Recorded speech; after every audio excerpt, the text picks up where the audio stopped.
Hello বন্ধুরা, আমি olive নিয়ে চলে এলাম তোমাদের কাছে আর একটা নতুন ব্লগ। হ্যাঁ বন্ধুরা, ঠিক ধরেছো, আজকের ব্লগটি হলো পুজোর ব্লগ, কার্তিক পুজোর ব্লগ। এই হলো আমাদের কার্তিক ঠাকুর, এটা হলো আমাদের দ্বিতীয় বছরের কার্তিক পুজো। এখানে তাপসী বাসনগুলো মেজে রেডি করছে, ওইদিকে আমি কার্তিক ঠাকুরকে সিংহাসনে বসিয়ে দিলাম।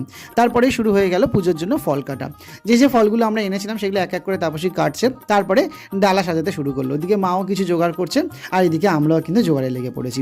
পুজো বলে কথা, সেখানে তো সবাই একটু ব্যস্ত থাকবো, পুজোর জোগাড় করবো, সেটাই তো স্বাভাবিক। তারপরে আমি নৈবেদ্য সাজাতে শুরু করে দিলাম। আমাদের বাড়ির নৈবেদ্য সাজানোর কিন্তু একটা নির্দিষ্ট নিয়ম আছে, সেই নিয়ম পরের একটা ভিডিওতে তোমাদের সাথে শেয়ার করব। তারপরে সোমনাথ দা খুব সুন্দর করে পুজো শুরু করলো এবং তারপরে শুরু হলো ভগবানের আরতি। পুজোর মধ্যে এই আরতি পাঠটা আমার খুব ভালো লাগে, কারণ এই সময় ভগবানের মুখে যে উজ্জ্বলতা থাকে তা আমাকে মুগ্ধ করে। এই ছিল আমাদের টোটাল কার্তিক পুজোর মিনি একটি ব্লগ। কেমন লাগলো অবশ্যই কমেন্টে জানাবেন, এবং আমার পেজে নতুন হয়ে থাকলে অবশ্যই পেজটিকে ফলো দিয়ে বা সাবস্ক্রাইব দিয়ে পাশে থাকবে। Thank you for watching.